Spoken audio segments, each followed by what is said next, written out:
we're about to go somewhere odd now. Times to rise and elevation starts to drop down. Our little secret, don't kiss and tell, you're so bad. I'll probably see you in hell. Welcome to hell, baby.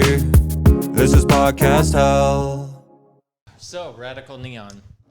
Radical Neon, I used to talk about it a lot on every podcast because they were sponsors. They sponsored this podcast? They sponsored this podcast for a month. And then they were like, please stop. And that was the end of that. Because of content or because just because I don't think they really wanted to sponsor the podcast. I was like, it'll make me look professional if I have a company's name to say. It looks very professional. You should get stamps.com. Fucking, I hate the post office. Just complain about the post office for 20 minutes of every episode I have. Yeah. I'm sorry, man. I just have to apologize to people. About just the post office? Shitty things I did when I was doing coke in the 90s. Okay, go. Is this Marin? This is my Marin. Yeah. No, this it's is my good. impression of Marin's good. podcast. I don't think I've ever heard one of his monologues all the way through. Like you always skipped it, and I wish him the best. And Lynn Shelton, his partner. That's very sad. Yeah, fucking best. Do you know the Mumblecore movement in film? Yeah, can't name the movies, but I feel like I see them. The best Mumblecore director that ever lived, and then when she died, it was like Mark Maron's girlfriend, and it was very upsetting to fans of Mumblecore. It upset me. Yeah.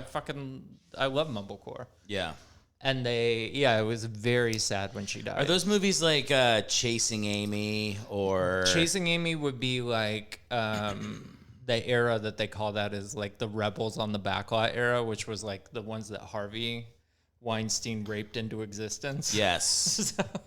Which we thank him for.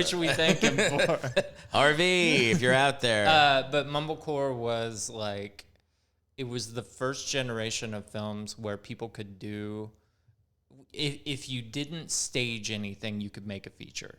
Okay. Does that make sense? Yeah, it was like the Duplass brothers and Joe Swanberg and then Lynn Shelton. Is safety not guaranteed a Mumblecore movie? It is not a Mumblecore because it has like a sci-fi thing. Like in order to be Mumblecore. Okay. How deep do you want to go into this? Not very deep. You have 2 seconds to wrap this up. I will wrap this. Okay, so basically, like it's all porous boundaries. Yeah. And all that, but like the idea is that you don't do a lot of messing with what's actually there. So there was a can I say the words? There was a European film movement, or is it going to ruin this podcast? Already 4 people have driven their car into a retaining wall and are just a skeleton gripping the wheel on fire. Everybody was like, oh my God, stop. You fucking please 2 minutes in, you're like, the European film movement has a lot to say. All right, we should talk about something that's not that. It's very sad that Lynn Shelton died. She was an incredible filmmaker, and she was one of those people. There was this thing where like all these really good independent filmmakers kind of like got sucked up by peak TV and then started making the same shit everybody else is making. Yeah. Which is why you don't have a lot of like good auteur filmmakers that aren't 80 anymore, is because if you were in your 20s and you were banging out these awesome independent films, they were like, hey, you want to direct fucking Life with My Parents on Amazon. So that like she was one of those people that was like this brilliant voice that got sucked into that TV machine, and then she fucking died. Yeah, that's what killed her. Vaccines, making How I Made Your Mother. If she was vaxxed. Well, I mean, people got to make money. I don't know. I have like friends that will be like that do commercials, and they're like, the last guy was on my podcast. He was like, yeah, I'm doing like a Crest commercial. Director, David Fincher. I'm like, yeah, no, for sure. Oh, okay. Yeah. I remember like when I did commercials in New York, I'd walk into the room and like fucking Fred Savage would be there. Yeah. I'd be like, why the fuck are you doing this? Everybody's like, because it's like 3 days of work. I have kids. I need to fucking send to college. They all want to go to Dartmouth so they can fucking hate me. Yeah. How was New York? I know you're a New York guy. I was in New York. I'm not from New York, but I was there for 10 years. It was good. I mean, I never did the thing. Like the thing that what's the thing people say is that you can do like 6 fucking mics in a night. Yeah, you can. And that's real. That's real, but it's also really shitty. Like, it's not fun. Like bad to be doing. mics. Yeah, like all that's getting you good at is like preparing for the abuse of stand-up if you're going to do it for the rest of your life. Yeah, I don't think which is a skill. That is a skill. Like, it makes it's so hard that it makes you that you're not going to quit. Yeah, but I don't know if you get that much better doing 6 mics a night in New York or doing 2 mics in LA. Like, no, for sure not. Like, I actually like there's a breed of kind of open mic to bar comedian, and they're always like, I'm doing 33 mics in a row, but you see them like kind of doing the same thing at every mic, and it's like, that's not, you're like practicing being bad. And it's like, you're also, after a couple years, I'm like, what are you getting out of mics? I mean, do you not do mics anymore? No. I do mics. So I stopped this year. Okay, talk to me. Okay, yeah, no, I'm that's 30, so I don't know how old you are. How old are you? I am 41. Okay, I'm 38. Yeah. So I started doing comedy when I was 23, but it was improv, so that's like negative years. That takes off some years. Yeah, I think it's like 3/5 of a year. That's a slavery joke. It's not bad. Thank you. That's what Juneteenth is celebrating. Juneteenth is was the collapse when of you made it onto a house team at the Fuckle Farm. That's actually when they stopped making the fucking people at UCB sweep the floor. It was on Juneteenth. I did a lot of improv early on, but I was always like doing stand-up, just like I would get scared. Yeah. I would get scared off because you'd go, and this was like back when at open mics, they'd be like, oh, hey, you're a new guy. You're gonna do your set, and then 10 people are gonna come up and make fun of you.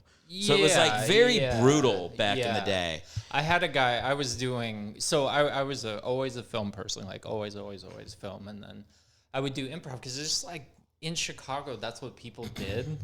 And I thought I liked it. And then by like level 2 or whatever, it was like, it's funny to say this because it's such like a weird contrarian, joyless person. Pull that thing. mic a little bit closer. But Sorry. it was, the business model always bugged me. That it was like, it felt like they were selling classes more than they are. Yeah, that's wrong. It is a business model. Is that not wrong? This is how I feel about it. It's like people have a stand-up mentality where they're like, why am I performing and not getting paid? Why did I pay to take these classes? My feeling... Okay, go. My feeling at the time when I'm 24 is I'm like, man, fuck you, man. Like, it's that. In what direction of fuck you? Towards the fucking owners of... That's how I felt too. Yes. But then, like, I look back on it now. Okay. And I'm like, when I was on a house team, which was for 5 years. Is that in UCB? New York, this was at the Pit. The People's Improv Theater. I would show up on a Monday or a Wednesday. Yep. And there'd be 80 to 100 people sitting in a theater waiting for me to do comedy that wasn't that good. Got it. And I got comfortable on stage. Got it. Doing that. I also, like, when I did start doing stand-up, I'd do mics at the Pit. I would get on shows at the Pit and, like, do 10 minutes in front of a fucking sketch team or whatever. Yeah. But, like, all this stage time in improv, stand-up, sketch, like, I did a play there. Like, I didn't earn any of that. I was the best of 100 white kids auditioning for fucking improv teams. So, like, I now look back on it like, it could be run better. Yeah. And maybe a little more ethically, if you want to think of it that way. Yeah. But I also got a lot out of it. I met my wife there. I feel like I found my love for comedy there. Yeah. And also, like, there's been a shit ton of ethical improv schools that have opened up since then. Guess what happened to all of them? They fucking closed. Fucking gone. Do you know what? I want your take on this. Is when there was the racial reckoning of all the institutions on Earth in like 2020. Yes. I always found it interesting, and I have a very negative take, and then probably my real take. Okay. That UCB had to hire a DEI committee to like check them. Groundlings had to hire a DEI president to do the thing. IO shut down. Second City fired its fucking creative director. Did you notice that they didn't go after the Laugh Factory, the Comedy Store, or the Improv? No. And you know what? Where's the one place you will hear honest to God racism against traditional minorities in the entertainment world. Stand-up. Those 3 places. Yeah. You could go there tonight and you will hear a racist joke against minorities. But how do you view that as, to me, I'm like, if I go to a comedy show, if everybody's getting that spray of bullets, I find that to be, that's not offensive to me. I don't find it offensive at all. Yeah. What I think is interesting is that, like, there was a story in the fucking LA Times about how racist the Groundlings is when they are bent over backwards to accommodate people. You know why that is? I have a theory. Well, Go. You go go first. and then I'll go.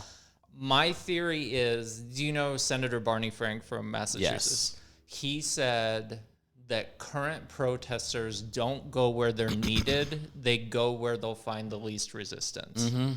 So if you came up against the Comedy Store, people love the Comedy Store. Yeah. People tolerate the Groundlings. People are also funnier at the Comedy Store, and they'll make fun of you if you start to try to hate on it. If you try to hate, I saw them like during like the height of the reckoning, they started to go after like Joey Diaz and people like that because he was like, girls were blowing me to get up in that belly room, and he like fired back. Yeah. And was like, fuck you, you can't cancel me. Yeah. And that was like, I also like my honest, I think it's more complicated than that because that's kind of the right wing edgy take is that like, oh, these fucking people just go where people listen. But I do think the honest take is that I think people genuinely love the stand-up clubs. I think like it's a pendulum with stand-up where like people are like, we shouldn't be telling those kind of jokes. Actually, we kind of like it when people say fucked up things. Yeah. No, stop. That's wrong. You're not going to work for a couple years. Okay, no, we forgive you. We got a little crazy. Like, that is the swing of stand-up. And by the way, that happens. You could go back to like fucking Game of Thrones times where like the jester comes in and says something funny and the king's like, oh, that's great. Yeah. And then he comes back the next week. Yeah. Says the same thing and He's they in cut out his fucking jail. tongue. Yeah, he's in jail. Like because it's comedians are an easier group to kind of go after as like the whatever, like is it the fulcrum? No, just like they're the easiest point to attack because they're usually not associated with other things. They're just like solo entities that you also, can take like, down. I mean, even back to like if you want to go further than like Game of Thrones, I think that there's also like a flavor of blasphemy that is part of at least the American tradition. So like you have like Lenny Bruce as a founding father. So like we have blasphemy in our family tree. We have Joan Rivers in our family tree who was sued by the Anti-Defamation League. Yeah. We have George Carlin who was sued. Lenny went to fucking jail for telling jokes. So like I think that there is like I'm not like sticking up for the flavor of the comedian that has like dark comedy and a picture of the Joker on their flyer. It's like, get ready, I'm gonna say it. I'm not sticking up for that, but I do think that that's like a flavor of stand-up from the beginning. No, of course. It's like it's a little bit of edgelord style stuff, but I also feel like it's like, I don't know, sometimes I'm in the mood for that. Like, I can't watch fucking Pete Holmes all the time. I like Pete, but he's fine. Everything can't be like packaged and like youth minister. Like I'll listen to Nick DiPaolo and be like, this is fucked up, but it's funny. And then if I listen to that too long, like I'll switch over to somebody else. Like right now I love Nikki Glaser. Like after the roast, I've been getting into her stuff. Yeah, amazing. Yeah, it's like they're not similar comedians. But the thread is that they're funny. Yeah. And if you're a real fan of comedy, when you go to those, especially when you go to those comedy clubs, it's like you're seeing a new comedian every 15 minutes. They don't all think the fucking same. No, and it's like it's the weirdest activity because like if people come up to you when you're doing a club or something, you gotta hold that close. And they're like, "I'm sorry, I'm a low talker." It's weird when people come up to you and they're like, "How do you what's your process? Like, how do you do this?" And it's like, I don't fucking know. Like, nobody knows how anybody does this. No, it's always funny when people ask, how do you get started? And I'm like, upset your parents? Fucking stop making money. Never make money. My first job was, they tried to reboot Second City TV as a web page. Okay. That was my first job as like a fucking bottom of the rung PA. And I went to, I'm not going to say who it is because he's in LA now. Okay. But I went to a comedian that was like working with us. And I was like, hey, I'm thinking about doing stand up. You know what this fucker said to me? What? He goes, if you have to ask, you're not ready.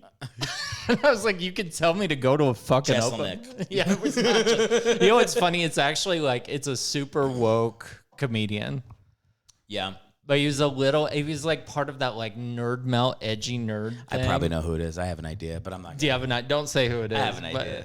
It was, and he told me if I have to ask. We could bleep it out, but I'm not going to. I'm not going to say who it was. Yeah. But like, it's amazing how shitty that is to say to somebody instead of just being like, hey, go to an open mic. Yeah, I think a lot of people also like enjoy. There's not a lot of power that you can have as a comedian to like corrupt you. I always used to say like in literally talking about mics in New York, where you do it long enough, you know the people that run it, so you can just run in. They put you at the front. You leave to go to another which mic. is why mics are terrible. Yes, if you don't know the person. Yes, you might as well not go to some mics. It's also the smallest amount of power to let corrupt you. Yeah, to be like, sure. I get to skip the line at fucking Laughing Buddha, like whatever horse shit you're doing, the tickle buddy.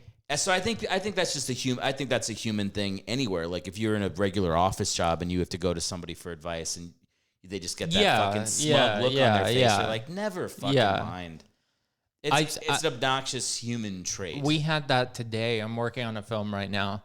And we had that today where we were applying for like camera companies. I'm not going to say like, I don't want to get fired, but camera companies will have a thing where if you're low budget, you can apply for a package for super cheap. Yeah. And we got an email from like, looked him up on LinkedIn. He's been the guy that approves fucking packages for like 28 years. And we'd called him twice. Yeah. Didn't email back in 4 days. And he called our DP and was like, why is your crew harassing me? And we were like, you know how deep we went? We started talking about Dostoevsky's Notes from Underground, which is just like, it's about a mean bureaucrat.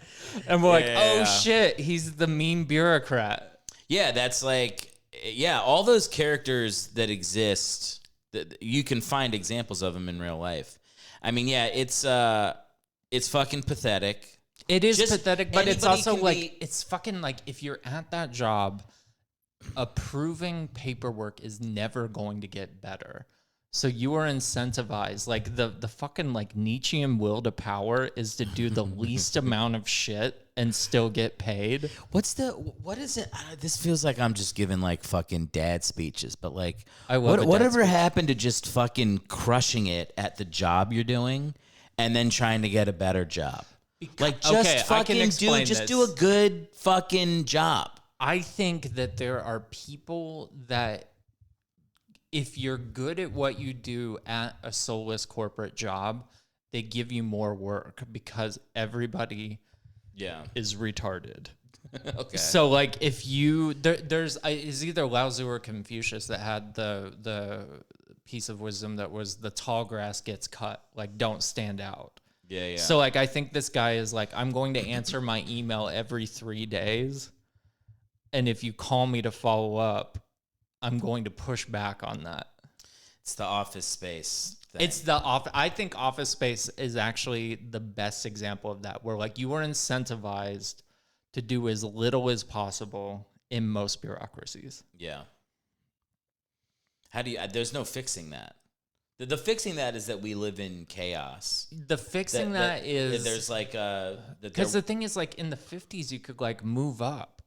Yeah. This guy hasn't moved up. We fucking looked him up on LinkedIn. What if is he not able to move up though? There's nowhere to go. There's got to be somewhere to go. I don't know. Can't you just like, I don't know. LinkedIn exists now.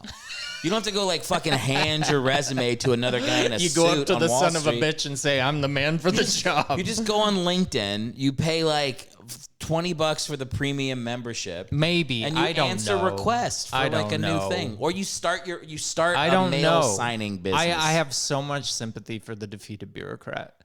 And it's not new because Dostoevsky was writing about it in the 1800s. No, my dad's working on a sci-fi book that is about a defeated bureaucrat. Yeah, like Brazil would be a sci-fi about a defeated. Yeah. Yeah. What's the book? It's like he's like an alien. It's like That's a defeated bureaucrat. He's an That's alien, funny. but he's a defeated bureaucrat. I love that. I don't want to. I don't want to blow the. Don't blow your dad's It's just a character named Rylex, and he's an alien, and he's a bureaucrat.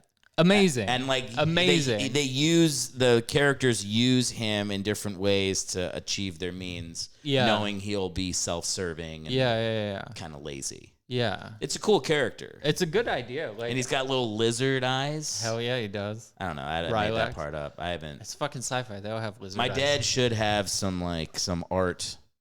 What do you call it? Like the fucking sketches of the Mid-journey. characters. Yeah. Just fucking pretty type sick. it into AI. There's not going to be bureaucrats in 5 years anyway. What is there going to be? AI. Do you think AI is 5 years away from fully taking over everything? I mean, this industry's obviously gone. I think if you write emails for a living, I would be if I was like a publicist or if I was something that needed no human touch, I would be going to nursing school right now. That's my question. Nursing school is always my if it lights on fire, I'm going to nursing school. I'll tell you where you go. You go to AC repair school. But isn't that flooded? No. Oh, it probably is. But any type of working with your hands. AC repair is like flooded, and there's a nurse shortage. There's a shortage of general contractor like subs right now. Is that right? So that would not be if you can swing a hammer. Yeah. Okay. Here's the question. You ready for the cocktail question? All I'm right. gonna hit you with this. All right. Okay. It's today, and you need to make $1 million in 2 years. Okay. Or your entire family dies. How do you do the $2 million? I have to make $2 million, or my entire family dies. Yeah, and you have 2 years. That's a great cocktail question. Thank you. Oh, I have tons of fucking cocktail questions. I probably cut my own dick off online for $1 million to watch. Who would pay $1 million I to just watch you cut auction it your dick off? Somebody. GoFundMe. I GoFundMe a dick cut off. Indiegogo, because And people could be like, you could have done so many other things. I'm like, dick cut off is what probably. I don't think I would see. I think you and I are different paths, because I was thinking ER nurse. I think I would. I think I would like.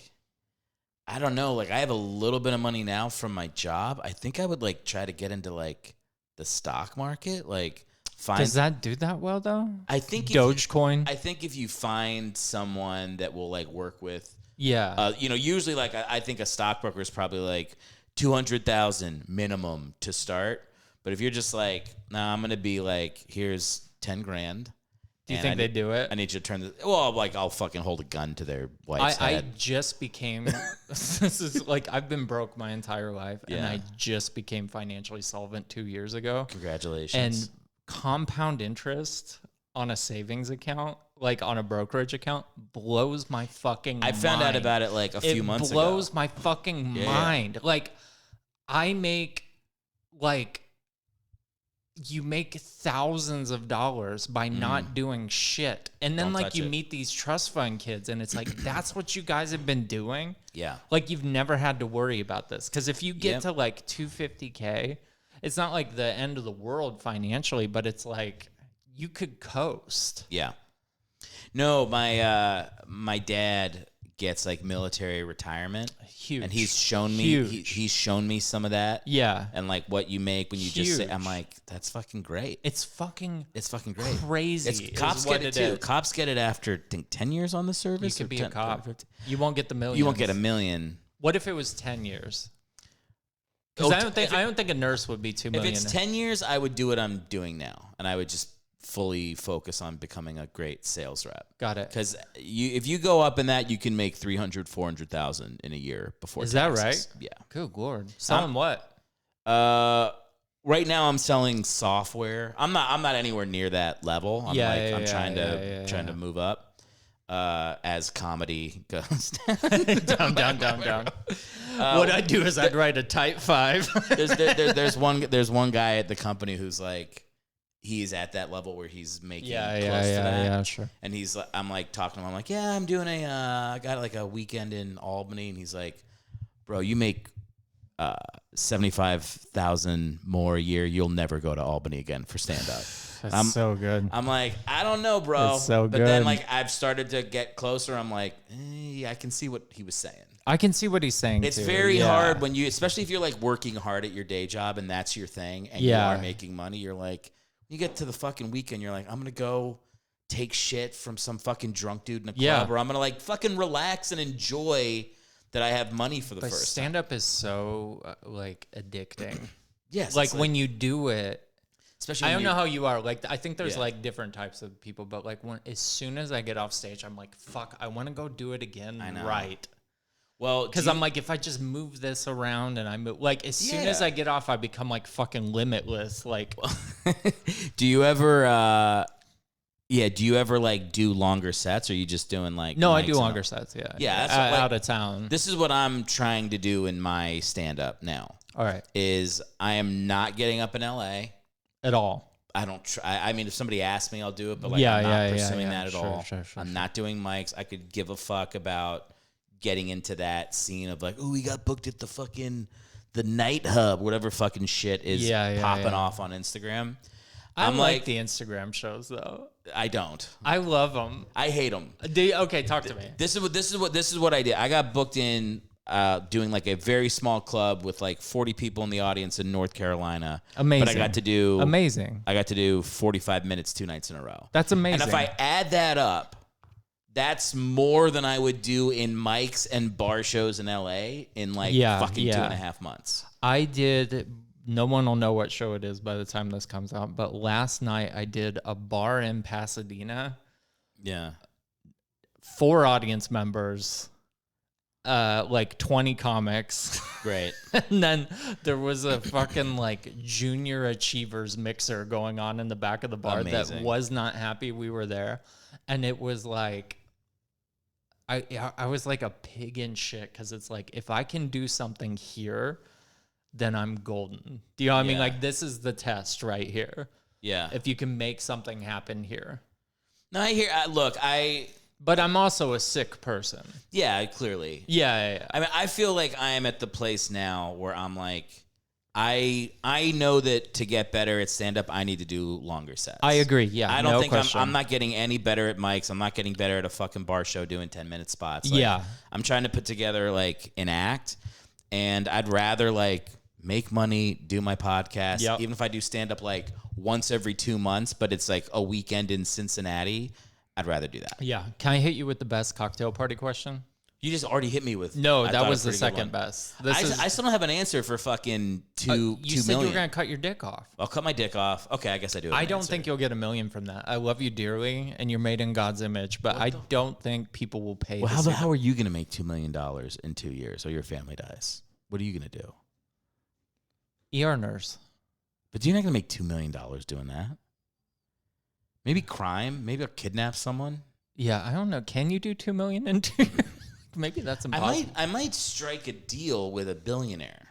Oh, and be like, I'll pay you back. I'll pay you back. Yeah. With some interest.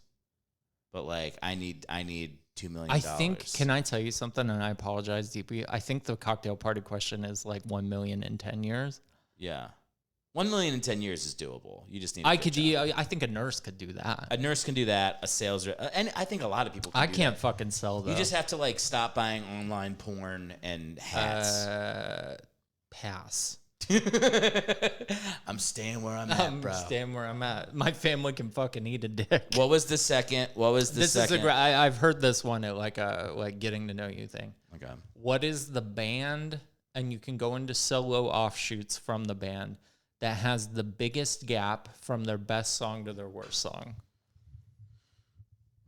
I'll tell you, I can give you some front runners if you're interested. Give me some. Red Hot Chili Peppers went from the Higher Ground cover, which is a perfect fucking 90s funk song. Okay. And now they're doing like How Long, or whatever the fuck that shit is that's on the radio. Like, that's a huge gap. Okay. U2's a favorite because like Still Haven't Found What I'm Looking For, perfect pop song. And then they did like that Uno Dos Tres Catose shit that was on everybody's iPad. Yeah, like opened, like it was Which like, is it's like Pop Star actually- like opens when you do use your microwave. It's literally dog shit. And they wrote perfect pop songs before they made unlistenable dog shit. I might go Aerosmith. Okay, talk to me. Well, it's like I mean, what's interesting about Aerosmith is like they're bad and they're worse. How They're- bad did Aerosmith get? What's the song? Well, I mean, like they've got "Don't Want to Miss a Thing." yeah, that's not great. Oh, I was gonna say that's their best. Do you really? I love that song. You don't love fucking "Don't Want to Miss a Thing"? Fucking Armageddon soundtrack? Who gives a shit? No, I'm saying that they've written like good Sweet Emotion's a perfect Sweet song. Emotion's a great track. Perfect song. Okay, they also wrote "Pink." Pink is trash. I feel like Pink when I turn out the light. Did you see Steven Tyler on Rogan? No. He is incoherent, which is exactly how you want Steven Tyler to be. Yo, you know what's creepy? A little creepy. That "Don't Want to Miss a Thing" video, someone pointed this out to me recently, that the Is he singing to his daughter? he's singing to his daughter. His Gross. daughter's like getting like fingered in a meadow, and then he's like singing and like pulling towards the camera that has her image on there. You're like, bro, what the fuck are you doing? Pink is so bad. Pink is really bad. U2 has had some terrible albums. Yeah, I believe you. I can't think of any. I'm gonna let the dog out. We're gonna let the dog out. Let's take- You can keep expound. You too. I think some people go with Queen because they had perfect, like some of the best songs ever written, but also they did like the theme to Flash Gordon, Okay. which is trash. Yeah, I mean, look, it sounds like you listen to better music than I do. What do you listen to? Fucking emo, dude. How is it? I never got deep into emo. I listened to Hoobastank's "The Reason" like Is a week that ago. emo? I'd say that's emo. What delineates emo? Because in my mind, emo's like, first of all, have you seen all these emo nights in Hollywood? I'd go. Fucking like packed out. Amazing. Amazing. I've gotten on stage for it. They're super fun. I sang Weezer. Which, is Weezer emo? No, I don't think know so. anything. Weezer's is a well, maybe Weezer's actually a good answer for like Yeah, because like best song, worst song. Pinkerton's a perfect album. Yeah, Blue Album's great. Blue Album's basically like, I love how people are like, what happened with Weezer? And it's like, well, Matt Sharp was writing all the music and they made 2 perfect albums and then they kicked Matt Sharp out and it became dog shit. And then there's like all these articles like, what happened with Weezer? I do think there's like a couple, like I will still listen to Weezer albums when they come out, and I'll hear a song too where I'm like, that's a good one. Yeah. Like people hate on Maladroit, but I like Maladroit Maladroit. okay. Yeah. But sometimes I would like hit albums and I didn't know I was supposed to hate them. Yeah. I'd be like, that was pretty good. And then like I found out that like you're supposed to hate that one. Well, look, whatever the supposed to, I'm like not a musical snob at all. I'm a huge fucking music snob. This is what I think. This is how I feel, genuinely. That there's a dude that's got like a gun in his mouth and he's like, it's over. All right, I'm listening. 3, 2, and then on the radio he hears like, never made it as a wise man. And he's no. And then he lives his life and like raises his child and fucking. He had a kid this whole time. He had a kid this whole Jesus. time. What went wrong? I don't know, but what went right was Yes, How You and. Remind Me by fucking Nickelback. Yeah. To me, I'm like, if people like it, then it's got artistic value to it. I don't know if I agree with that. Well, here's the thing. This is the Gene Simmons thing. I don't know if you've ever seen it. So Gene Simmons It's was Kiss, on, right? Yeah, he's a bass player for Kiss, and he is like, if it moves units, then the crowd is a genius. That's Gene Simmons. But I also think that like going back to film, Shirley Temple was the fucking behemoth of the 30s. Yeah. Like, people didn't go to Ernst Lubitsch movies. How did you say behemoth? Behemoth? Behemoth? Do you disagree with that? Fucking yes, dude. What the fuck is Behemoth. behemoth? Oh, I'm sorry that I'm using the fucking, what is it, Aramaic? I also No, give me I a also- fucking, I also- give me an Aramaic lesson, you fucking illiterate cunt. I also loved you being like, I'm a little bit of a music snob, as if the first 30 seconds of this podcast we were like, the black and white films of the 60s in Austria really taught us a lot. Oh, I'm sorry, I'm sorry. Should we go fucking... Well, you're hiding your elitism with a camo LA Kings I love hockey this hat. LA Kings hat, and Yeah. I will not apologize for wearing camo hats. Would you ever go hunting in this hat? Would you go hunting? No, you'd need orange. We need orange. You don't need everything's not orange. For me, yeah. Oh, you just, I'm a bullet you're sponge. just I'm a fucking walking target, buddy. You're tall. I am. You'd make a bad soldier just for that. Like being a tall soldier is not good. Do you know what I read the other day? Is that David Robinson, the basketball player, Went to Naval Academy. and he grew while he was there. Well, they fucking knew that he was gonna grow. You don't know somebody's gonna grow. Dude, they 100% knew he was gonna grow. And then they were like, "You can't be Yes. on a ship because you're a fucking They're giant." They're like, "Oops, our basketball team was good for 4 years, but I guess you don't have to be in the Navy." I'm a huge. My dad went to West Point, so I'm a huge. Oh, Army, your dad went to far out, man. Yeah. So my dad went to. By the way, far out. Nothing anybody's ever said about going to far out, That man. is far out. To Far go to West out, Point man. nowadays, do you not like far out? No, I love far out. I just think if my dad heard you say far out to him beat going me to up. West Point, he'd pull out his holster, just fucking blow you away. You better be wearing orange. I am gonna wear orange. No, he I'm trying to bring far out back.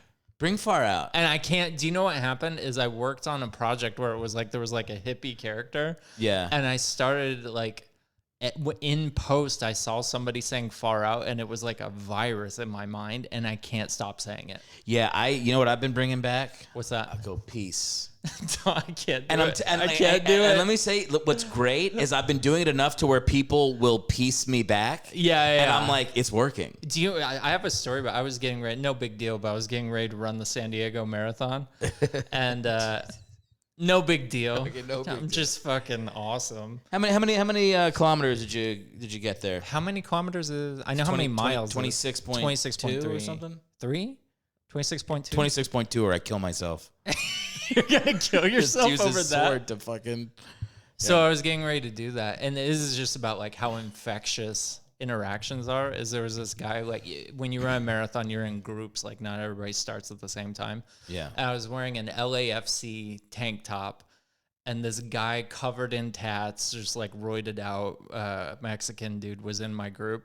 And he goes, "Hey man," and he flexed his arm. He had an LAFC tattoo, and I said the words, "That's what's up, man." And I was like, I don't say that. Like, I just like, I matched his energy. And I was like, I am not a "that's what's up, man" guy. If it rolled out, It came out of me and I was like, what the fuck is wrong with me? Because I think that's like weirdly condescending to change who you are for what you think will make someone else comfortable. But maybe. But what if that's just in you? What if you are? It is not up, in man? me. I am not a "that's what's up, man" But you guy. don't look. The look of you.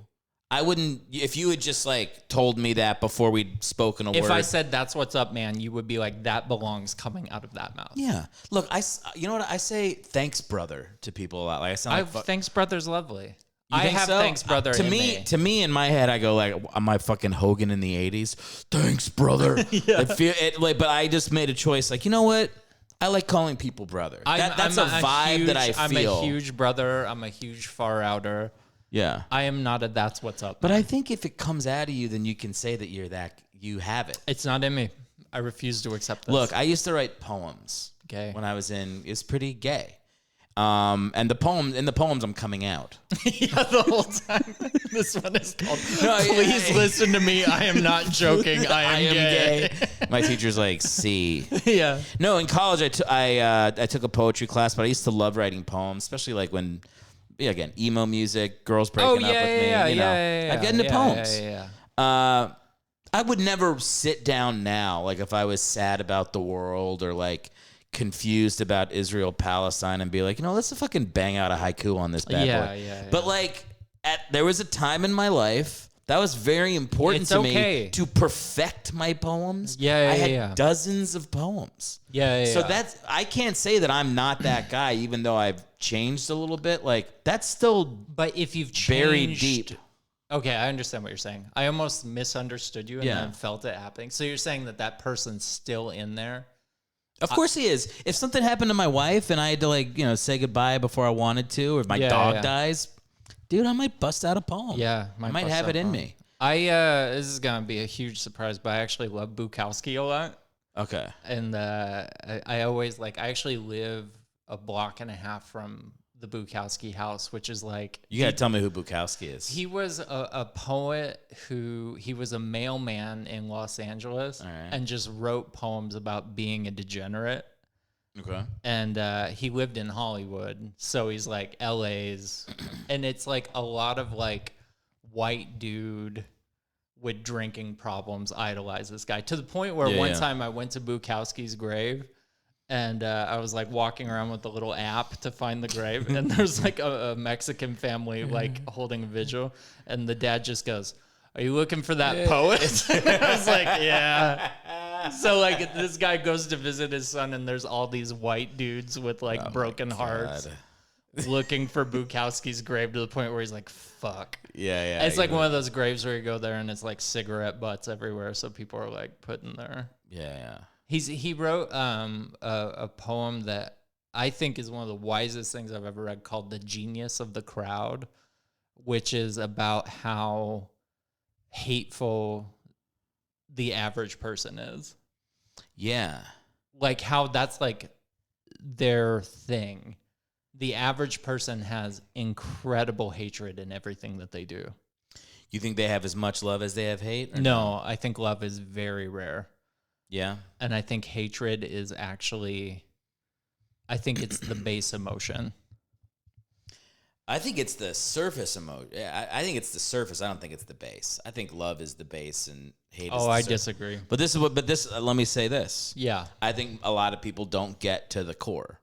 I think it's like, it's a little bit of work to get down to the core of when you're angry. It's like, why are you angry? A lot of people never ask themselves that question. They just stay angry. Why are you angry? Why are you angry? Why am I angry? No, why is anybody angry? Why are you angry? I mean, you could take any fucking horrible person in history. Hitler. Great, Hitler. I'm actually watching a documentary on Hitler right now. Of course you are. It's fun.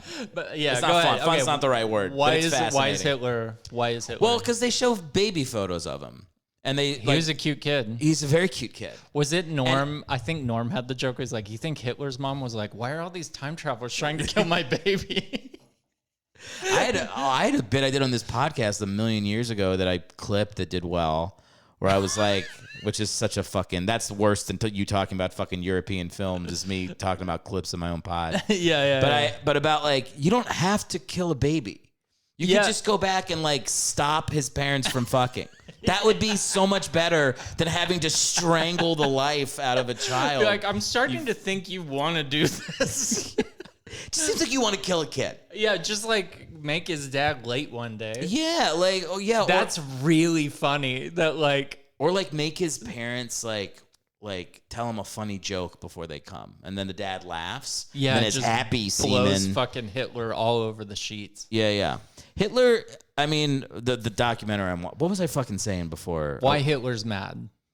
No. Not why he's mad. It was why if you take anybody that does anything horrible and just track their life back to when they're a kid and their dad's beating the fuck out of them. Yeah. You know, I've heard someone say Uday Hussein, who did like the worst shit. Worst things. The worst things. Yeah, the worst. And you can feel no sympathy for a man like that until you look at him when he's 3 and his dad is Saddam Hussein. Yeah. And you go, okay, what was he gonna be like? Yeah. What chance did he ever really have? Do you think you would be off the rails if you came from incredible means? No, I don't. I actually think I'm a pretty ethical person. I think because I don't like to fucking do this because it's like brag. I find that very obnoxious. In the film world, I'm around a lot of incredibly wealthy people, and I think I would be worthless if I was born into money. You think so? I do. I also like to not be full exposure, but I think if I was back home, I think I would probably be a Republican.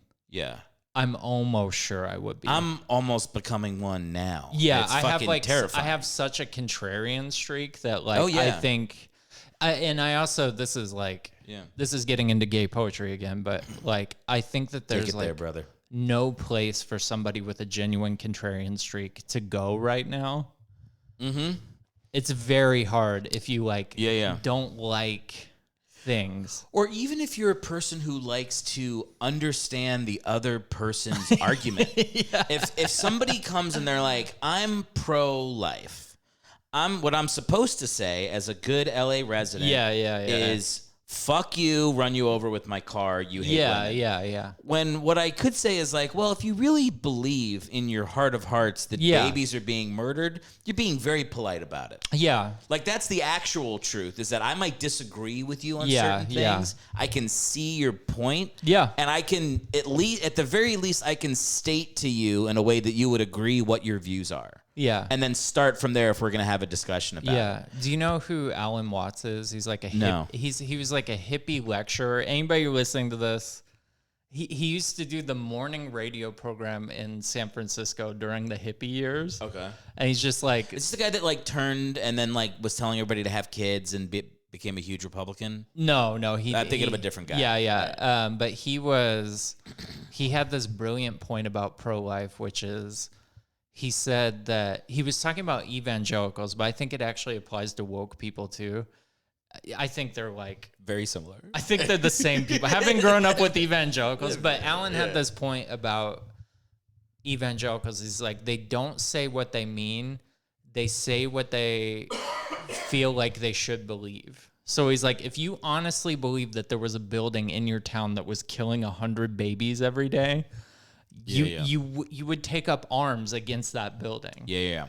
He's like, you don't actually believe that. He's like, if you believe that if somebody doesn't follow the rules of the Bible, they get tortured for eternity, and you don't dedicate your entire life to getting people to not do that, then you are a fucking monster. So like, no, the only people that have the courage of their convictions are like Hamas and the people that Hamas would like to kill.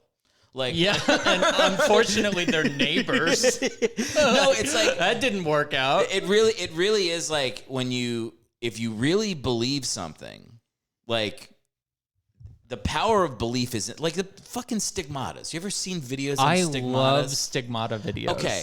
Obsessed. What the fuck is happening? I don't know. That's just your belief? It's crazy. And then like you see these fucking like sales gurus on Instagram. They're like, you gotta believe you're a shark. And bro, like I work at a sales company now. Okay, we watch those videos. Talk to me. We Andy Elliott.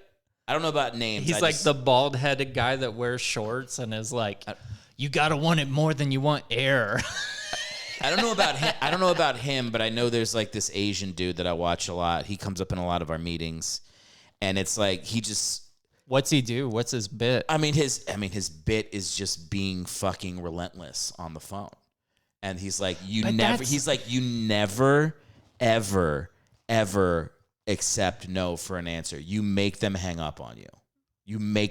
That's so crazy. But you know what?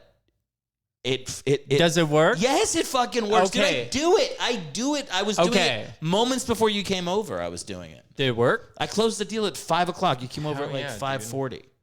Yeah, dude, it's so it fucking crazy. Works. It's crazy. Do you know, in film production, we were having this conversation today because we had that problem with the bureaucrat, and I was like, telling the director, I was on the phone, and he's like, man, I feel terrible that guy like thought we were harassing him or bugging him or whatever, and I was like, the lesson in film is like eventually you're gonna hurt somebody's feelings. Yeah. Like one of the skills of film is to be like, oh, that person's so mad they want to hit me. Let's go get the shots. Well, yeah, that's like the Christian Bale thing where everybody was like so mad at him for you have yelling. to just keep going. Yeah, like it's like it's I can't explain what indie filmmaking is like. Then it's like it's a march where you have to get to the end of it. Yes, it's a fucking war. Now, it's not a war. I know it's not. My dad's in the army. I know it's not a literal war. Yeah. But it is a thing where it's like everyone has a job. Everyone has to complete their task because we have a fucking thing that needs to happen. The sun is going to go down. It's more important than your feelings. Once the sun is down, yeah. you can't do what you were going to do. Your plantar fasciitis does not matter. It does not matter. We have a thing that has to happen. I work with directors that are like full-blown sociopaths, and they're so good at what they do. I don't think they're the best directors, and they're in like the action space. Yeah. But like they do not give a fuck if they hurt people's feelings. No. It's wild to watch. It's very like, I wonder how that's going to get navigated now that all we care about are people's feelings. Well, I think this is Like, you I can't, don't, like, I don't want to turn this into like fucking complaining about Hollywood, but I do think the rise of TV has become the predominant medium for a while now, right? Sure. To be a TV writer, I say this with all the respect in the world. I'm not being funny. I'm not doing a bit. But that is the least criminal way to be a filmmaker. Is that like you're never going to have to like jump over a fence. You're never going to have to like skirt anybody. But you're going to be in an air-conditioned room talking about your feelings. Yeah. And that's why I think Hollywood is starting to slip, because the people that are like agreeable and know how to do that tap dance are the people that are rising right now. And that's box office is down, viewership is down, the independent world is in a bad place right now. And it's because I think it's gotten like less, can I use the word like swashbuckly? Like it's gotten less crazy, where it's just like, there's been moments on independent, like I produced Murder in the Woods.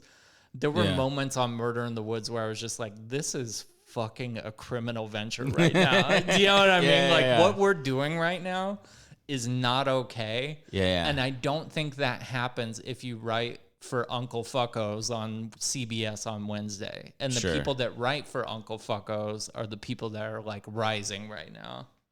Yeah, maybe. I mean, maybe that's true. I don't know.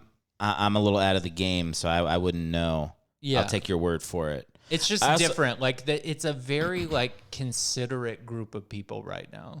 Yeah, well, it's like, look, I feel the same thing with like coming from improv going to stand up, because it's like with improvisers, it's like people are like it's very much like, you know, we warm up by playing fucking patty cakes. I hated warming. Like we really literally I can't warm up. Yeah, I'm warm. You're a comic. I'm warm. Comics are like, it's a lone wolf. It's like I always say it's like you versus the audience, versus with improv, you're like, let's fucking discover together. I don't think it's versus the audience. Like I heard Chappelle say that it's like you're a musician and the audience is your instrument. Like you're like working with the audience. For me, it's versus the audience. Do you fight them? Well, if I'm in LA, I fight them. Everywhere else, I think maybe they're more like an instrument. Here, they're my foil. Yeah. That's how I feel. I think you and I are very, like, I felt like because we met at Ross Copeland's. We bonded. In the parking lot. It was just like, oh, there's another one. Just a fucking asshole. Here's the thing. I don't feel like an asshole. I feel like in my actual life, I'm a very generous person. I think I'm very nice too. Yeah. I think I don't even think I'm always nice. I think I'm a kind person. Yeah. But I'm also what are you making the distinction between nice and kind? And I know nice is saying what you think people want to hear. Okay, then and I am being not worried nice. about how you are perceived. And kind is thinking about what's best for another person. Yeah. And sometimes what's kind is to tell somebody there's fucking broccoli in your teeth and that hat looks like shit. Not your hat. How fucking any fucking dare hat. you? This is a good hat. No, I don't know why. It's because I made a comment about the hat before that seemed like a revelation. It wasn't. No, but like there's a version of kindness. I think being kind is like the actual goal, and being nice is what like a Southern debutante will say. Yeah. And then after you leave, and they'll be like, don't give them the job. The most ruthless people are Southern debutantes. Nice doesn't fucking mean much. But also, I do think there's like an East Coast, like, oh, tell it like it is when somebody's just a fucking asshole. Sometimes people can just be assholes too. Like sometimes you're just really mean. Yeah. Well, sometimes my other thing is like sometimes I'm in a bad mood. Yeah. And when I'm in a bad mood, like what I've gotten better at is telling people I'm in a bad mood. What's the reaction? Are most people cool? I think most people appreciate knowing that you're in a bad mood if you say it. Just I feel like, I don't know, this is partially being married. And like, you know, I've been to therapy a little bit. I don't go now, but I did for a while. And just being able to like clearly and succinctly say what's going on. Yeah. Like I'll be like bickering with my wife about something or picking a fight, and I'll just go, I'm hungry and I haven't eaten in 8 hours. Yeah. I think I need a nap. Yeah. I need to drink some water. Yeah. Like basic shit that like babies scream about is happening to us as adults. You're and we're not big baby. literally just like I'm just I a have fucking you know what? man, baby. I have to go to the bathroom. Yeah. I have to make a poopy. Like literally, yeah. those things are driving us in a lot of ways. Yeah. And so I think I've become a little more aware of that. Yeah. But like, I know what you're saying too, because when you're like another asshole, like I felt a similar thing I towards felt you. very close to you very immediately. But it's not that you're an asshole. Yeah. It's that you're like, we're not bullshitting people. I have really bad comedy Tourette's where like if somebody makes a setup, I can't not say the punchline. Yeah. To the point where like I don't know if you ever get around people that are like easy targets. But I have an actor friend, and I have like if I hang out with this actor friend, I'll say it's Nico Won, who's in the fucking Korean Netflix show, like a brother to me. But I can't like if I'm going to hang out with him, I'm like I'm having 2 drinks. Yeah. Because he's just such a target, and I don't know what it is. Takes himself too seriously. He doesn't take him. He's a really sweet guy, is what it is. And he's just like really genuine and like wants to know what's going on with you. Yeah. And he just, I don't know how he does it, but he just like speaks in alley-oops. Yeah. About how he's a gay failure. Like, he sets it up every 4 words, and I don't know how he does it. I'm just like, you are a walking target. Yeah. Real handsome, real sincere guy, which I think that makes you a little bit of a target. Sincerity? Sincerity and handsome, and like, have I ever told you my Ross story about like Ross and I's friendship ended for like a month? No. So we were doing this. I can tell the story now because like he invited me to the thing. We're good. But Ross, who has been on the show, I listened to his. By the way, like Ross is like more interesting than you'd think he would be. Like if you see him, Ross is a deep guy. And it's weird. And Andy's got abs. He fucking. Did you know that? Like one time I pulled up his shirt. We were doing an outside show and he wiped his fucking head off. I was like, Ross, you do not look like you have abs. Ross has abs and he lived in fucking Venezuela for 3 years. Yeah. No idea. No idea. No idea. He doesn't look like he would be interesting. No. He looks like he like is a normal guy. But here's what happened. It was on the tail end of Roro, and we were doing a backyard show. Like just throw up chairs and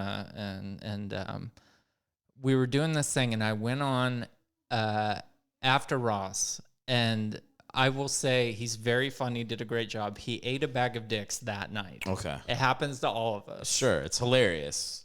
Love watching good comics bomb. And then he came up and gave me a hug when he came up, and he's like, man, they're a little tight out there. And then I was like, hey, do you mind if I bury you at the top of my set? And he said yes. So you know where this is going. Sure. I said, can I bury you? And he said yes. Yeah. You need to ask him what his version of the story is. Because, like, I've had that happen before at, like, Fourth Wall or, like, fucking Ice House where, like, the host will eat a dick and I'll be like, do you mind if I bury you? And I've had people say, I'm in a bad mood, please don't. Yeah. And I don't. Ross said yes, so I went up. I did very well for about 20 minutes. And then at the end of the fucking thing, I was like, man, that's wild. Like, Ross came off stage and he said, you guys were kind of tight. I was like, it turns out you just don't think he's funny. And then I came off and he won't talk to me in this backyard. He won't talk to me. And I was just like, what? Oh my God. He was livid, dude. That's like, so I funny. think he wanted to fight me. Yeah. About that bit. And like we kind of got it back at the end of the night, but it still wasn't cool for like a couple months. Yeah, I mean, look, comics do that. It's like... It wasn't a nice thing to say, but I was like, I can get a laugh off the fact that Ross bombed. Yeah, I mean, here's the thing. It is hard. It's hard because it's like, if everybody's like... There are moments where that would make me laugh really hard if someone said that about me bombing. Yeah. And I can also picture it pissing me off. He was like, what am I going to say? No. No, you can say no. You can say no. It Just happens say no. all the time where like if somebody bombs, I'm like, do you mind if I make fun of you? I will say this. I've never had somebody ask me if they can bury me. Yeah. I don't know how I would. It would be the first time I've heard that question. I think I would still be able to say no. But I had a moment. I understand. I would never be able to say no because I have a little bit of a people pleasing tendency where like I'd be like, yeah, go ahead. I don't give a shit. I fucking people pleased the last episode of this podcast. What'd you do? Well, this guy, Chris O'Brien, shout out. Thanks for doing the podcast, but also fuck you, Chris O'Brien. Peace. He has a kid. He just had a baby. Good for him. So I was like, you know what, man? I'll come over to your place just because it's fucking crazy. That's very Christian of you. Yeah. And so like the day before or the day of, I'm like, all right, man, I'm coming over. He goes, yeah, just so you know, my wife and kid aren't here. So do you want me to come to your place or should you come here? And I was like, well, just come here because I already got my podcast set up. And then he was mad. But then he goes, the traffic's going to be really bad. I'll figure it out. And then I went, I'll come to you. And as I'm driving over, I'm like, why the fuck am I driving over? Your fucking kid isn't there. Yeah. Like they were out of town. But I was like, the truth is in thinking about it, I was like, I'm not really mad at him. I'm mad at myself. Yes. I offered it. He said he'll figure it out. Yeah. I'm the one that was like, no, let me make sure. Yeah. So, good on him. He fucking got me. I have to, like, when I'm producing a film, I have to, like, take on the persona of somebody that doesn't people please. Yeah. Does that make sense? Like, sure. do that in sales? Do you, like, play a character? That's all you're doing. You're Yeah, just because mirroring. that's what you're doing. Yeah. Okay, so mirroring, like, you do what they do. Mm-hmm. Sell me this pencil. Answer the phone. Answer the phone. Okay. Hello? Hello. Sorry. I'm never going to be on SNL. Yeah, there it goes. That was what was holding us back. Hello? Mr. Gilmour speaking. Hey, Mr. Gilmour. This is Frederick from... I will literally do the exact voice. Okay, wait. Then let me do it for real. Okay, do it for real. Hello? Hey, this is...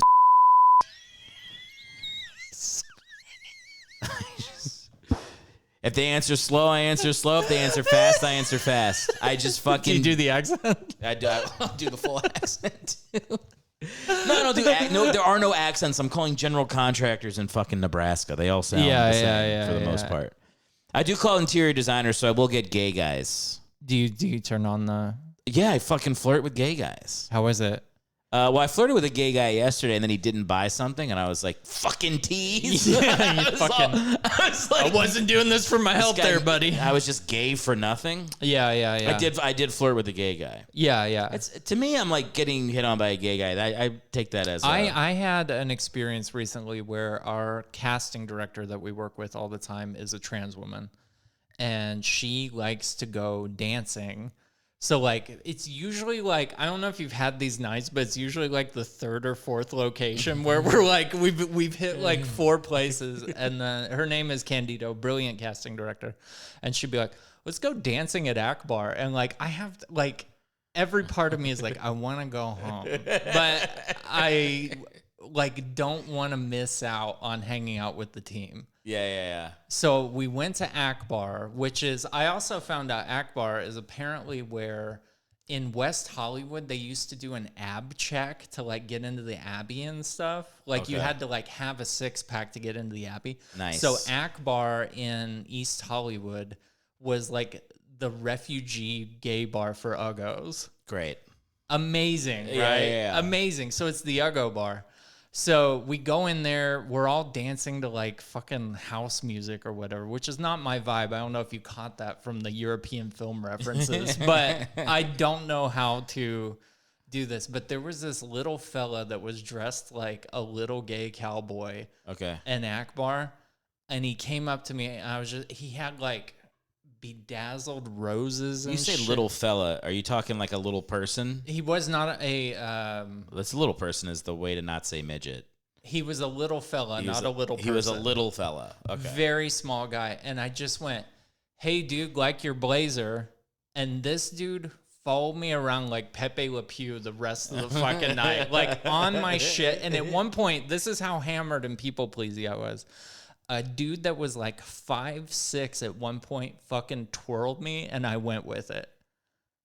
Wow. I know. And I was like, Yeah. and then at one point I was like, I have to piss, but like if I go to the bathroom, is this guy going to come and try to blow me? And then Candido, as a trans woman, is like, that is such a negative stereotype. She's like, do you think gay people don't pee? They're only blowing. Yeah. I was like, is that you can say no to getting blown in a bathroom? But I got Pepe Le Pew, and I was like, it was a really eye-opening thing to how repulsive men can be when they want to fuck something.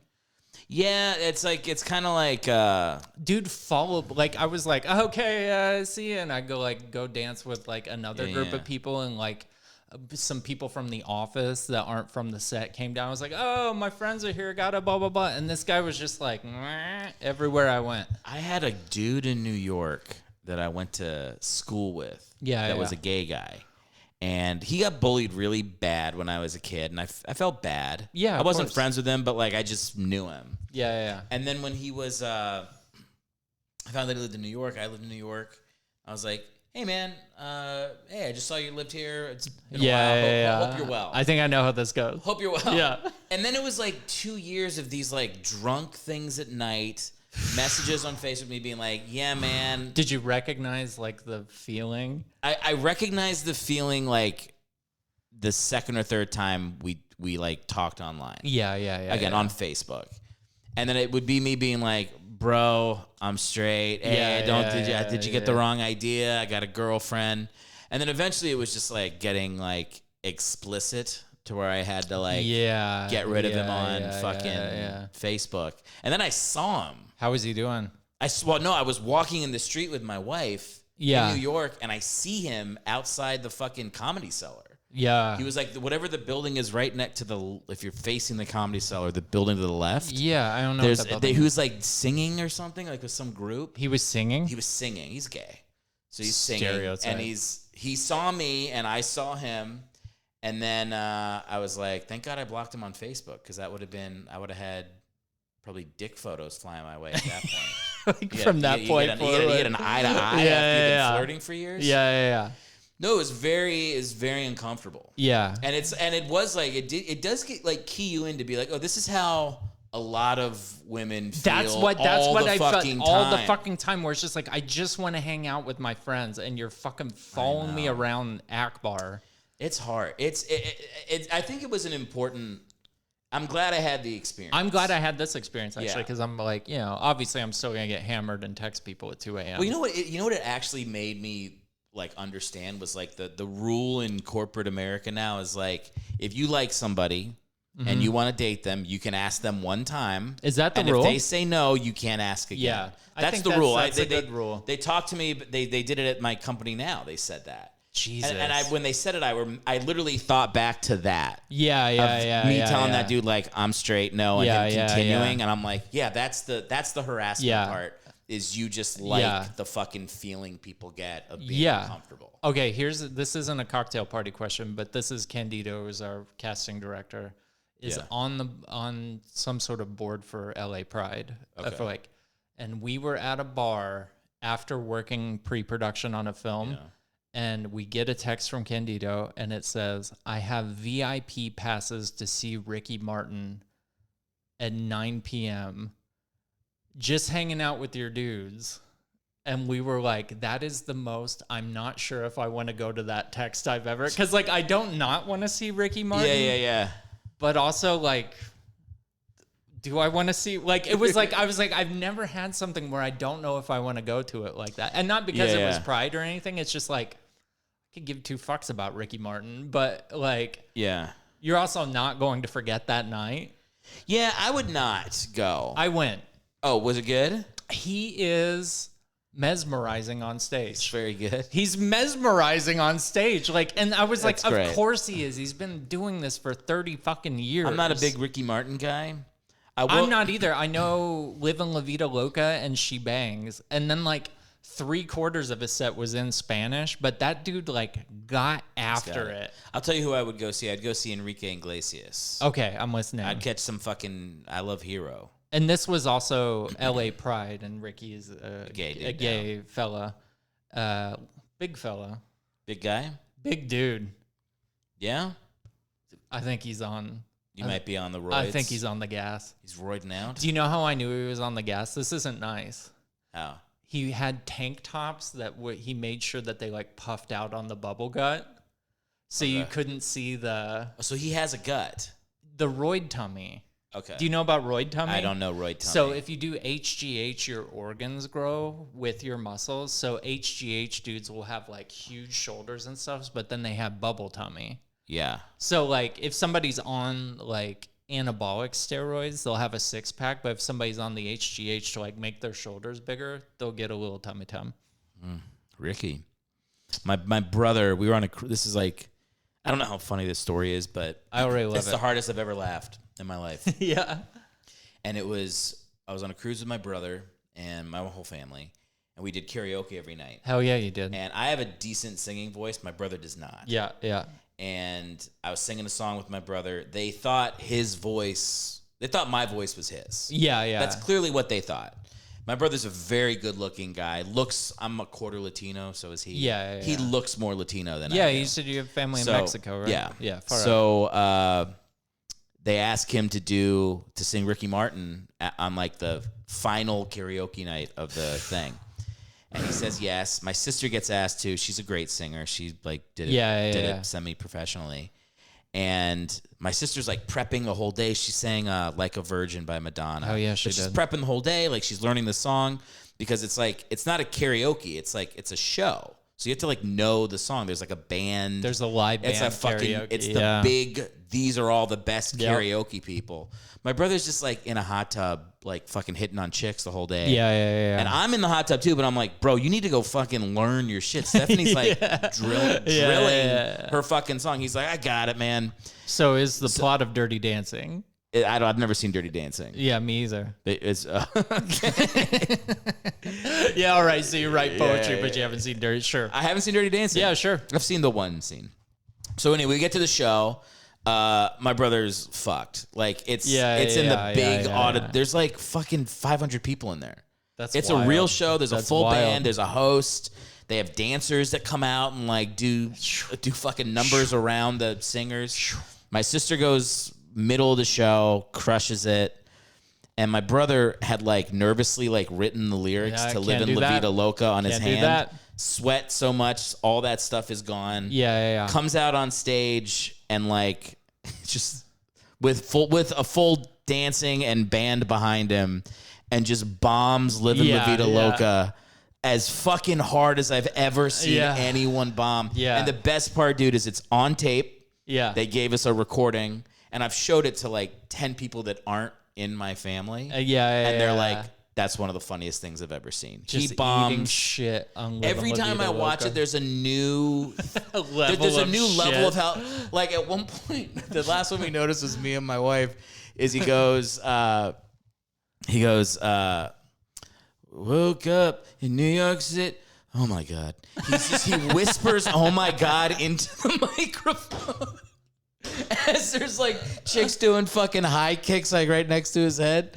Oh my God. I love a good bomb. So, dude, it doesn't need to be stand up. It doesn't need to be a stand good up. bomb is fucking it's priceless. It's just so good when somebody puts their whole heart into it and can't do it. Do you like bombing? Sometimes I do. I do too. Like I like it if the audience, like it depends on the bomb. If the audience is like, it's because the audience is talking back. I feel like I can have fun with that. Yeah. Just like a purely silent bomb, I will start to I feel like I'll just start to say shit I don't even believe to try to like upset them. Yeah. Like that's not I don't know if that's a good quality. Yeah, that's not a good. But like the bomb where it's like people won't shut the fuck up or they've drank too much. Like yeah. I'm like, all right, like the show's uneven, but I feel like I got my I did a show once. And I had gone to a University of Southern California football game and got way too drunk, which is not professional.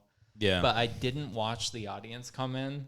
And the big reveal at the end of this is that it was a bunch of 20-year-olds. Okay. And the bartender went up and did 5, whatever. And he was talking about being a demisexual. And what does that mean? Demisexual is a new LGBTQ where you're only attracted to people because of their mind.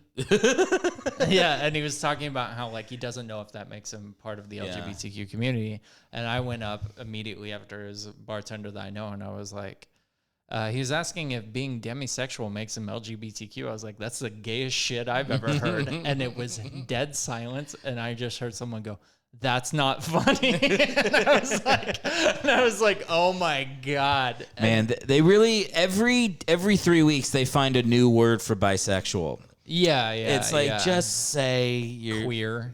Yeah. It's just say you're bi. Queer's a weird one. Like, cause that's still like, feels like a slur. It still feels like a slur. Okay. So I'm not alone in that. You know what feels weird to me? People of color feels weird. People of color because feels that so sounds like weird. the thing you're definitely not supposed to say. Also, this is way too edgy for a podcast, but I remember I was on a film set and I heard people of color. Somebody said as a person of color, and I was like, wait, what the fuck are you talking about? And then they explained that that's like how they're gonna start saying it. I was like, Asians are gonna be running that in 10 years. Like you don't wanna lump in with the highest achieving ethnic group. Yeah. Like if it's people of color, it's everybody. Asians are gonna be running that. Yeah. Asians fucking crush it, dude. They really do. My first girlfriend was Asian. Yeah. And I was like kind of front seat for like how their parents were with school and stuff. Intense. It was wild. Wild. And like I don't know, like I thought my dad was very hard on me with grades and stuff like that. Yeah. And then I'd go over to my girlfriend's house and be like, my dad's a fucking pussy compared to them. Like this is like, he's letting me come over here. Like even that was like they were like really fucking hard on their kids for that stuff, but it's like part of that's like I guess first generation immigrants, but like it's like it's also, you know, it's amazing how well they're doing, because you know like A24, the big like independent film company, they've moved on to a lot of Asian stuff and it's fucking killing it. Hell yeah. Like it's like there's a really good now they're gonna get really good at art. Yeah. That was like the last frontier.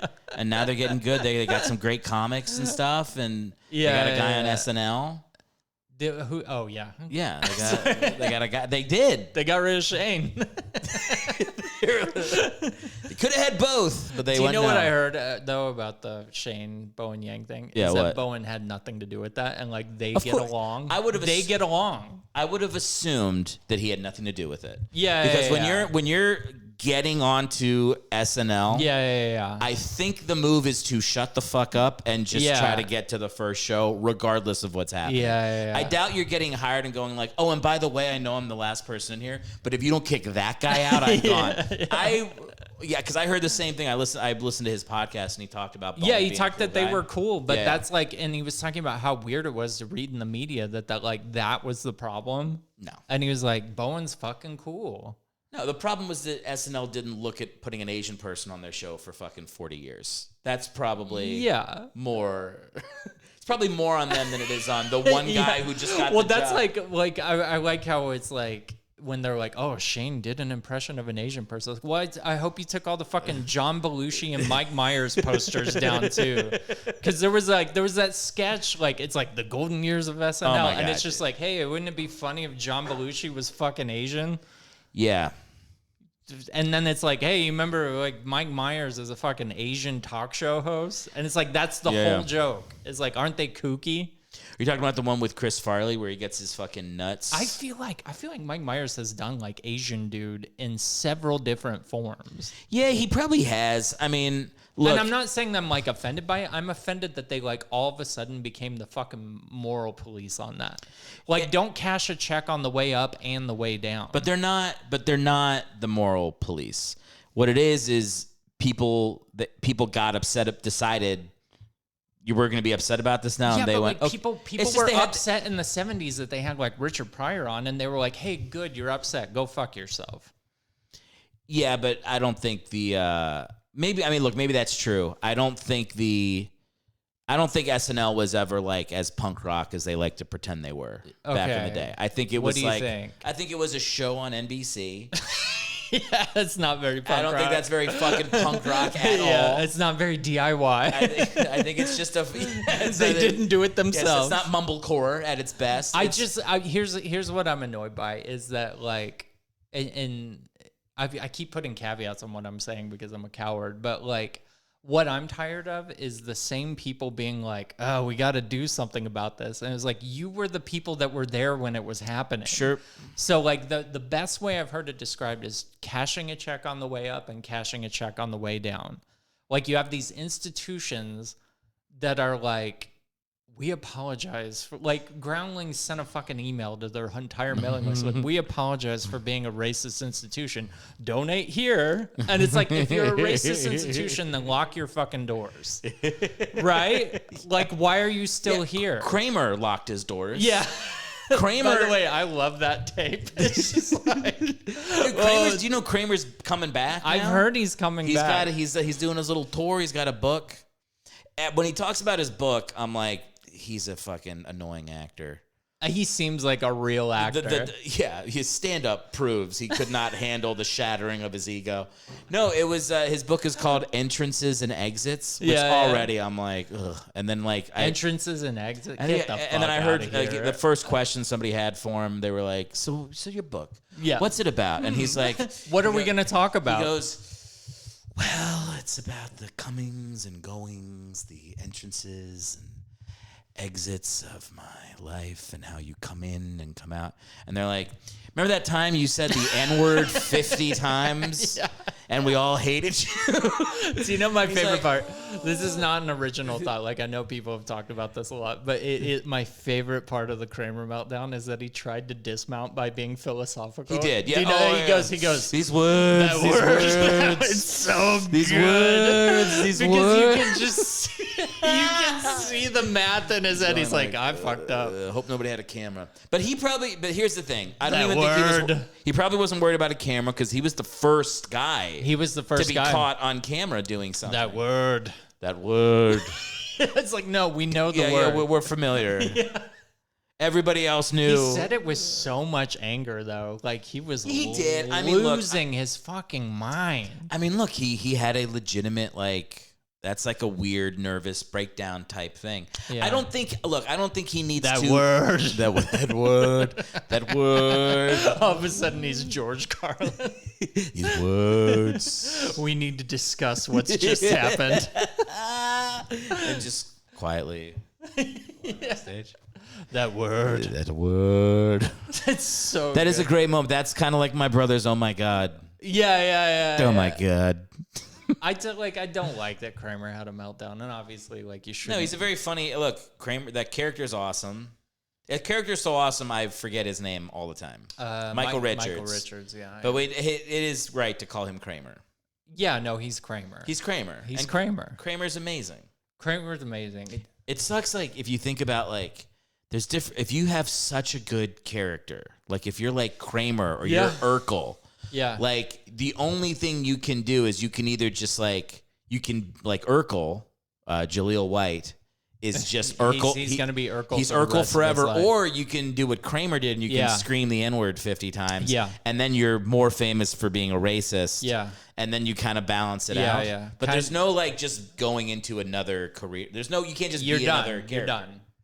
I have a story that when I was at film school at USC, so I went to USC Film School, and we had a screening of the film Rudy, and the sound mixer of Rudy was a professor at USC. And Rudy came down, like, not the actor. Oh, Rudy Rudiger.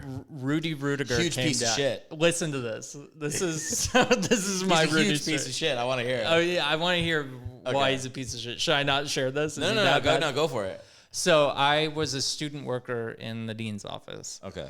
And we get this call, and they're like, "Hey, Rudy's here 2 hours early.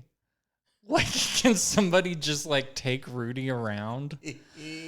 And I was like, all right, I'll go. So I go and meet Rudy. First of all, I'm not that big of a guy. No, that's the whole fucking movie. I know it's the whole fucking movie, but you know what I'm saying? Like, you expect, because like the cinema buildings here and the football buildings here. Yeah. So like we see like 400-pound Samoan dudes every day just like limping around. Yeah. And it's like a joke when you see these guys. But Rudy, I was like, hey, Rudy, like, what do you want to, like, do you want to go see the Heismans? Do you want to blah, blah, blah? He's like, yeah, let's go see the Heismans. Sounds like fun. And we walked over there, and I'm walking around with Rudy, and he just starts approaching in Heritage Hall. He just starts approaching enormous black people and going, hey, do you know who I am? And they're like, no. And he's like, I'm Rudy. And they're like, okay. And he's like, do you want a picture? And I did that for 2 hours with Rudy. He was just going from enormous black guy to enormous black. Oh, at USC, so a lot of Samoans. Yeah. He would just find an enormous Samoan and be like, do you know who I am? Wouldn't ask him if they were on the football team. He was just assuming. And here's the thing. He probably wasn't assuming wrong that many times because the cinema kids and the football kids don't look similar. Oh, my God. 2 hours I walked around with Rudy. Never even got to the Heisman. You just took. No, we looked at the Heismans, and that was like he was like making jokes about OJ the whole time. He'd be like, "Where's OJ's Heisman? Where's OJ?" And just kept on saying it to me. Weird guy. Good one, man. So if you Google him, he got like taken to court for fraud. Oh. In like 2007 or something. Yeah. He's kind of there was some other stuff. What did he fraud? I can't remember. It was like some like, I can't fucking remember. I don't wanna, I gotta, whatever. Alleged. But like, you just go on fucking Wikipedia. It's on there. If you look at his personal life on Wikipedia, you're like, oh, he's kind of like a scoundrel. The Controversies. The reason we didn't like him is because Liz hated the movie. Who hated the movie? My wife. She hates Rudy? She said it's a piece of shit movie. What's wrong with the movie? She says he doesn't play football till the last 20 minutes. He doesn't play. That's true. She says the whole movie's about him going to fucking college. It's like it was written by my dad trying to convince me to how important school is.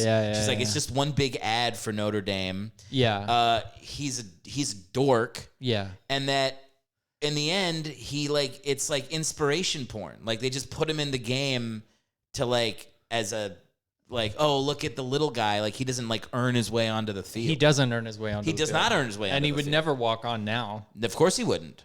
And also, like, he only gets a sack because they forget to cover him. As she's like complaining about the movie, I'm like, oh fuck, she's got some points on it. I fucking hate Notre Dame because they travel so well. And USC's such a half-assed team. Well, let me tell you something, man. Do you love Notre Dame? I love teams that travel well. Okay, but when you Eagles travel so fucking well. When fucking Notre Dame comes to the Coliseum. So first of all, USC is a very half-assed football school for how good they are. Yeah, like, it's weird. I've been to games. Fantastic team. It's weird. And they have to close off half the fucking... But it's also, it seats like 80,000. But you know what I'm saying. I know what you're saying. It's a fucking crime against humanity that USC's Coliseum is so empty. But I go a lot. And Notre Dame takes over that fucking building when they play. Yeah. And it's really annoying. I feel no sympathy. Okay, what's your college team? What's your college team? Army football. Army football. There's like 20, how do they travel? 20 people go to the school every year. They travel horribly. It's not fun. It's the least fun team to be a also fan of. Terrible with the transfer portal. They just get murdered in the transfer portal. Because people are like, I can go to Auburn. I can go to Auburn or I can be in the Army till I'm 32. No, they get murdered in the transfer portal. You have to, like, there's really no Army bars. There's no Army bars? That's no, surprising. you go to like fucking Army Navy club and you can go sit with like fucking World War II veterans. There's no like who actually don't know it's a football game. There's no real fan base unless you just go to a game at Mikey Stadium. How is going to the game? The games are amazing. Are it's they, like one of the most beautiful. Yeah, it's the Hudson Valley in New York. That's God's country. People don't know about that area, but it's a great area. It's the best. It should be if you're a sports fan, everybody should go to one game there. People should go. There's a line in the movie LA Plays Itself about LA and like filming locations, and they talk about the Coliseum, and they're like, it's the most democratic building in LA because every seat is terrible. It's true. It's like, and it's I love so those, true. I love those halls you walk through to get to the, you're just bad. Like am I so you, bad. You literally feel like you're like walking to go see a dude get eaten by a lion. Yeah. I mean, it's very. I dig it. One time I went to. That's good. Are you bringing that back? Yeah. One time I worked sound for USC's commencement. Like just work the soundboard when they're like so and so burr burr burr, so and so burr burr burr. And me and the other sound guy got there like 5 a.m. to like set up, and there was nothing to do because it's the fucking Coliseum. It's not like they needed us stringing wires and shit. Yeah. So we show up and we are in the empty Coliseum. Do you know who Rick Caruso is? He's the guy that lost the mayor race in LA. Oh, yeah. So Caruso was the president of USC, chairman of the board. Yeah. And we go up to Caruso's boxes and the doors aren't locked. So we go in there and he had, overlooking the field in that like stripe of offices, he had a boardroom to have meetings during USC games. Oh, wow. And he had like a grill that the help couldn't come in. Like the help had their own door to sit in his box. Oh, there you go, Rick. That's why he got my vote. Didn't vote for. I actually kind of wanted. I think I did vote for him. I can't remember. It was him or whoever's the mayor now. Karen Bass. Yeah. Which she committed fraud. Yeah, I remember. Yes, she was bad. She committed fraud at USC, didn't she? Yeah, something like that. She like had some fail nephew that she got a job. I looked at some I was like, at that time when they were voting, I still had to go into Hollywood for work. Yeah. And I would just get like the homeless. It was crazy. It was fucking Lord. It was like homelessness Lord of the fucking I Flies. live in Hollywood. It is wild. I used to work at the Pantages Theater. Oh, and so dude. like that area by that church right next to it. And then there's the Sabin homeless clinic a block away. A fucking nightmare.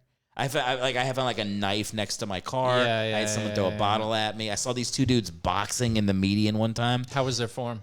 It was actually pretty good. They squared up and they started. That is terrifying. They were two dudes sparring with cars going 40 miles an hour, like 5 feet to each side of them. That feels like a really good Tekken level. It was a right. Yeah. It was fucking crazy. But I remember like at that time when I was still having to go in there, I like watched Karen Bass say something about how compassion for the homeless people. Like for the unhoused. Yeah. She did call them unhoused. And then Rick Caruso was like, maybe we should eat them. And I was like, I might vote for that guy. It's just fucking crazy. I don't know what the right thing to do is. I don't But either. it's obviously the opposite of what we're doing Whatever now. we're doing right now is not working. Whatever we're doing now is not working. Because I lived in downtown LA during the pandemic, and I saw like after the riots, it became abandoned. Yeah. And it was like I had a day where I was walking to the grocery store, like the Ralph's, and there was National Guard in my fucking street. You know what I mean? Like Humvees and stuff. And I was like, crazy. This is not good. No, I think I'm not a solutions guy. I'm a feelings guy. I'm a feelings guy. And something about the way if you say unhoused people, I don't want to vote for you. But why? Yeah, like why? How is unhoused even worse than? How is that better than homeless? I have no idea. Like it's the fucking same shit. Synonyms. It's so stupid. Yeah. It's so stupid. And it's also like I feel like if we got a little more ruthless with our language, if we could actually talk about what we're talking about. Thank you, dude. You're fucking preaching to the choir. I don't want to be. This is turning into Adam Carolla. No, it's George Carlin is what it is. He's like, it is Adam. Look, Adam Carolla's right about it. I've heard him talk about it. It's like we use this flowery language. That's why people are in fucking cults. Yeah. If a cult leader had to say what he wants, he goes, everybody come here. It's going to be fun for a while. I'm going to fuck all your wives in front of you. And then they'd go, I don't want that. But if they can make it about like, I'm bettering myself and we're on a journey and I'm growing and I'm loving. It's like, tell me what the fuck you want from me. What do I have that you want? Or are we just friends? Are we hanging? Like, what's the angle? What's your fucking angle? I want to know what the angle is too. Yes. I also feel like, have you ever read Jonathan Swift, like Gulliver's Travels? No. He had, when he goes to the island with the miniature people, the Putians, they have, in order to like win a court case, you have to do a dance, which is like him shitting on court, where it's like, and then you can hire somebody to do the dance for you, and then whoever dances better wins the court case. Okay, and great. Gulliver is like, what the fuck does that have to do with anything? And they're like, what are you talking about? And that's clearly shitting on lawyers. Yeah. But like, I feel like we're in an era where if you can do the dance, you can rise up, and it doesn't really have a lot to do with skill. I actually like, I'll say this, and this is me being generous. I do think in Hollywood right now, not stand-up, because I do think stand-up is closer to a meritocracy. I've always said there's two jobs. One job is getting light into a camera and sound into a microphone and combining those into a story. And then the second job is navigating the Hollywood industrial complex.